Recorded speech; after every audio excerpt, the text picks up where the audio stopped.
चलिए आज की वीडियो में करेंगे क्लास 10th का चैप्टर 2 पॉलिनोमियल, जिसकी एक इंट्रोडक्शन वीडियो है। सबसे पहला टॉपिक है हमारा टाइप्स ऑफ पॉलिनोमियल। पॉलिनोमियल कितने टाइप्स के होते हैं? तो पॉलिनोमियल हमारे 4 टाइप्स के होते हैं। सबसे पहला हमारा होता है मोनोमियल। मोनोमियल किससे बोलते हैं? जिसमें एक ही टर्म होती है। ये हमारी 3x, ये हमारी एक ही टर्म है। तो जब एक टर्म वाले को हम क्या बोलते हैं? मोनोमियल। उसके बाद यहाँ पे हमारी कितनी टर्म्स हैं? 2 टर्म्स हैं, एक 5x और दूसरी -4। तो 2 टर्म वाले को बायनोमियल बोलते हैं। अब यहाँ पे कितनी टर्म है? 1 2 3। 3 वाले को ट्राइनोमियल। अब यहाँ पे कितनी टर्म है? 1 2 3 4। अब 3 से ज्यादा वाली जो 4 हों या 5 हों, उनको हम क्या बोलते हैं? पॉलिनोमियल्स। 3 से ज्यादा कितनी भी हों, उनको सभी को हम पॉलिनोमियल्स कहते हैं। यहाँ से आपको टर्म्स तो पता ही लग गया होगा, टर्म्स किसको कहते हैं। जैसे कि यहाँ पे इसमें 3 टर्म है। कौन कौन सी? एक 3x², दूसरी -5x और ये तीसरी -2। हमने इसको ही एग्जाम्पल में लिया है। उसके बाद हमारे इसमें कॉफिशिएंट क्या होते हैं? कॉफिशिएंट हमारे होते हैं वेरिएबल के साथ वाली वैल्यू। अब यहाँ पे हमारा वेरिएबल है x², तो इसकी साथ वाली वैल्यू हमारी क्या होगी? कॉफिशिएंट। उसके बाद हमारी दूसरी टर्म है -5x, तो x के आगे जो भी वैल्यू लिखी है, वेरिएबल के साथ जो भी वैल्यू लिखी है, वो हमारा कॉफिशिएंट है। बट ये हमारी -2, ये कॉफिशिएंट नहीं है। क्यों? क्योंकि जो भी वैल्यू सिर्फ वेरिएबल के साथ होती है वही कॉफिशिएंट होती है, बाकी कॉफिशिएंट नहीं होते हैं। ये तो हमारी क्या है? कांस्टेंट टर्म है। तो वेरिएबल हमारा इसमें कौन सा यूज हो रहा है? x यूज हो रहा है, तो इसमें वेरिएबल क्या है? x है। उसके बाद हमारा नेक्स्ट सेकंड टॉपिक है डिग्री। अब डिग्री क्या होता है? Degree of polynomial, highest power of the variable in polynomial. Polynomials में जो भी हाईएस्ट पावर होती है वही क्या होती है? उसकी डिग्री होती है। एग्जाम्पल हमारा ये एक पॉलिनोमियल है 8x + 4। इसमें यहाँ पे हाईएस्ट पावर क्या है इसकी? x के साथ में यहाँ पे पावर क्या है? 1 है, तो इसकी हाईएस्ट पावर क्या है? 1, तो इसकी डिग्री क्या हो जाएगी? 1। अब ऐसी इक्वेशंस को क्या हम बोलते हैं? Linear polynomial. तो जिस भी पॉलिनोमियल की डिग्री 1 होती है वो क्या होती है? लीनियर पॉलिनोमियल्स होते हैं। उसके बाद हमारा दूसरा पॉलिनोमियल है 4x² + 2x। अब यहाँ पे हमारी हाईएस्ट पावर क्या है? यहाँ पे x की पावर 2 है, तो इसकी डिग्री क्या हो जाएगी? 2 हो जाएगी। अब 2 वाले को क्या बोलते हैं हम? Quadratic polynomial. जिसकी पावर 2 होती है वो क्या होती है? Quadratic polynomials. अब यहाँ पे हमारा क्या है? x की पावर 3 है यहाँ पे, दैट मीन्स इसकी डिग्री क्या हो जाएगी? 3 हो जाएगी। अब जिसकी पावर 3 होती है हम उनको क्या बोलते हैं? Cubic polynomial. तो ये होंगी हमारी क्यूबिक पॉलिनोमियल। अब थर्ड हमारा है zeros of polynomial. Zeros of polynomial क्या होते हैं? The value of variable for which the polynomial become zero. अब पॉलिनोमियल में वेरिएबल की वह वैल्यू जो उसमें पुट करके क्या हो जाए? पॉलिनोमियल्स को जीरो बना दे। अब हमें इसका जीरोस पता करना है कि इसमें कौन सी वैल्यू है, अगर उसको हम x की जगह पुट कर दें तो यह जीरो बन जाए। तो अगर हमें इसका जीरोस फाइंड करना है तो हम इसके इक्वल टू में जीरो रखेंगे, क्योंकि हमें इसका जीरोस पता करना है। तो यहाँ पे हम देख लेते हैं। अब 2x यहाँ पे एज इट इज रहेगा, -4 इधर आएगा तो +4। अब ये 2 इसके मल्टीप्लाई में है तो इधर जाएगा डिवाइड में, तो 4 / 2, 2 2 ज़ा 4। तो हमें x की वैल्यू क्या मिल गई? 2 मिल गई। दैट मीन्स अगर यहाँ पे मैं x वेरिएबल की जगह 2 पुट कर दूं तो ये वैल्यू हमारी क्या हो जाएगी? 0 हो जाएगी। तो ये पॉलिनोमियल हमारा क्या हो जाएगा? 0 हो जाएगा। अब जिसकी डिग्री 1 होती है उसके कितने नंबर ऑफ जीरोज होते हैं? जिसकी डिग्री 1 होती है उसमें नंबर ऑफ जीरोज कितने होते हैं? 1 होते हैं। जिसकी डिग्री 2 होती है उसके नंबर ऑफ जीरोज क्या होते हैं? 2 होते हैं। और जिसकी डिग्री हमारी 3 होती है उसके नंबर ऑफ जीरोज भी हमारे कितने होते हैं? 3 ही होते हैं। आपको क्लास 10th में सिर्फ 3 तक ही आएगा। तो यही हमारा होता है जीरोज ऑफ पॉलिनोमियल। अब नेक्स्ट टॉपिक देखेंगे। अब नेक्स्ट टॉपिक में हम ग्राफिकली जीरोज कैसे फाइंड करेंगे वो देख लेते हैं। पहले हमने जीरोज फाइंड कैसे किया जाता है वो देख लिया। अब अगर जीरोज हमें ग्राफिकली फाइंड करने हैं तो कैसे करेंगे? यहाँ पे हमारा एक ग्राफ है, इसमें हमें नंबर ऑफ जीरोज पूछ रहा है। ये हमारी लाइन्स है, मान लो ये लाइन है ऐसे जा रही है, ठीक है। अब यहाँ पे हमसे पूछ ले कि कितने नंबर ऑफ जीरोज हैं, तो ये जो लाइन है ना, एक्स एक्सिस को जितनी भी जगह कट करेगी उतने ही क्या होंगे? नंबर ऑफ जीरोज होंगे। ये हमारी लाइन कहाँ कहाँ कट कर रही है? एक यहाँ पे कट कर रही है, दूसरी यहाँ, तीसरी यहाँ, तो इसके नंबर ऑफ जीरोज क्या होंगे, नंबर ऑफ जीरोज इसके हो जाएंगे 3।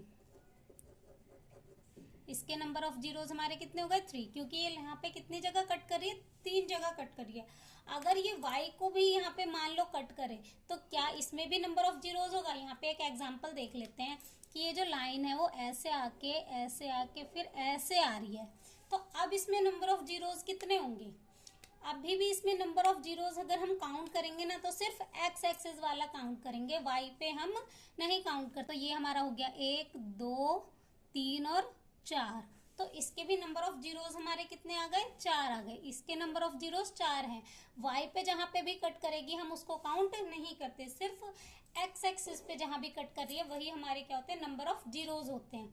अगर ये लाइन ऐसे भी जा रही है, ऐसे कट कर रही है, ये यहाँ पे सीधी जा रही है ऐसे, अब यहाँ पे अगर हमारे नंबर ऑफ जीरोज पूछेगा तो कितने होंगे, यहाँ पे भी हमारे नंबर ऑफ जीरोज एक ही काउंट होगा। हम इसको 2 नहीं कह सकते, ये लाइन है ये ऐसे टच हो रही है तो एक ही जगह तो टच हो रही है, हम यहाँ पे 1 2 ऐसे नहीं बना सकते, तो इसका नंबर ऑफ जीरोज एक ही काउंट होएगा। तो यहाँ पे इसका नंबर ऑफ जीरोज एक ही काउंट होगा, 2 नहीं होंगे, ठीक है। तो यहाँ से हमने क्या फाइंड कर लिया कि ग्राफिकली नंबर ऑफ जीरोज कैसे फाइंड करते हैं वो। अब उसके बाद हम नेक्स्ट टॉपिक देखेंगे। तो अब नेक्स्ट टॉपिक है हमारा relation between zeros and coefficient of polynomial. इसमें हमें जीरोज एंड कोफिशिएंट के बीच का रिलेशन बताना है। तो क्या होता है, इसकी जनरल फॉर्म क्या होती है, जनरल हमारी इसकी क्वाड्रेटिक पॉलिनोमियल होती है, जो कि किस फॉर्म में होती है, ax² plus bx plus c। अब यहाँ पे देख लेते हैं हमारा जो सम ऑफ जीरोज होता है, सम ऑफ जीरोज किसके बराबर होता है, minus B by A. Minus B that means ये जो हमारा x का कॉफिशिएंट है और उसके बाद हमारा a क्या होता है, x² का कॉफिशिएंट।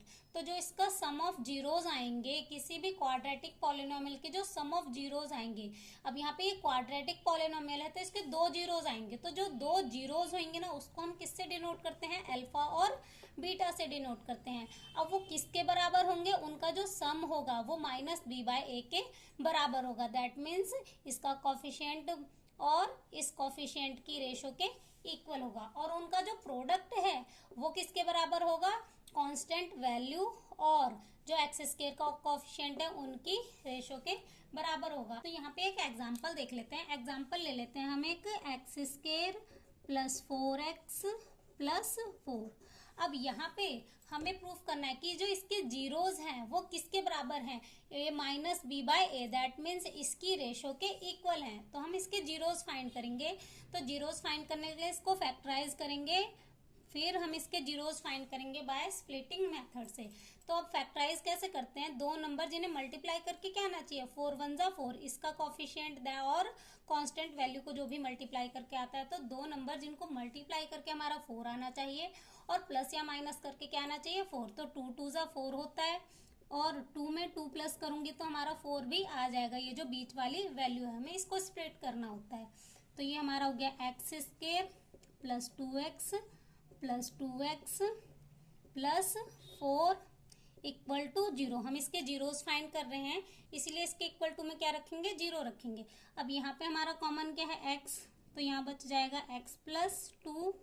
अब इनमें हमारा कॉमन है प्लस का 2, तो यहाँ पे भी क्या बच जाएगा, x प्लस 2 इक्वल टू 0।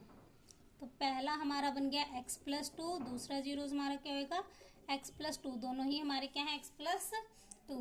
तो यहाँ पे आएगा x प्लस 2 इक्वल टू 0। दोनों को हम 0 के इक्वल में रखेंगे तो ये आ जाएगा -2। एज इट इज सेम इसको भी करेंगे तो x plus 2 equal to 0, x equal to -2। तो ये हमारी क्या है, अल्फा और बीटा की वैल्यू। पहला जीरोस हमारा हो जाएगा अल्फा और दूसरा हो जाएगा बीटा। अब हमें प्रूफ करना है ये जो अल्फा और बीटा का जो सम है वो किसके बराबर है, माइनस बी बाय ए की रेशो के बराबर है। तो सबसे पहले ए बी सी क्या है वो लिख लेते हैं। यहाँ पे हमारा पॉलिनोमियल है, इसमें ए क्या है हमारा, x² का कॉफिशिएंट, तो ए की वैल्यू हमारी है 1, बी की वैल्यू हमारी क्या है 4 और कांस्टेंट वैल्यू हमारा क्या होता है सी, तो सी की वैल्यू हमारी 4 है। अब हम सम ऑफ जीरोज निकालेंगे तो sum of zeros alpha plus beta किसके बराबर होना चाहिए, माइनस बी बाय ए के।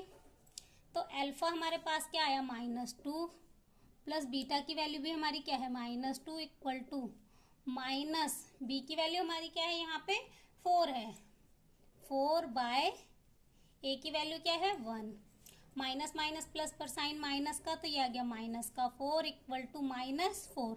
नीचे हम 1 को नहीं लिखते हैं, तो यहाँ पे हमारा क्या आ गया, सम ऑफ जीरोस किसके इक्वल हो गया, -b बाय ए के। दैट मीन्स ये जो वेरिफिकेशन है हमारी सही। उसके बाद हम जीरोस देख लेते हैं इक्वल है या नहीं। तो जीरोस क्या होंगे, alpha into beta equal to C by A.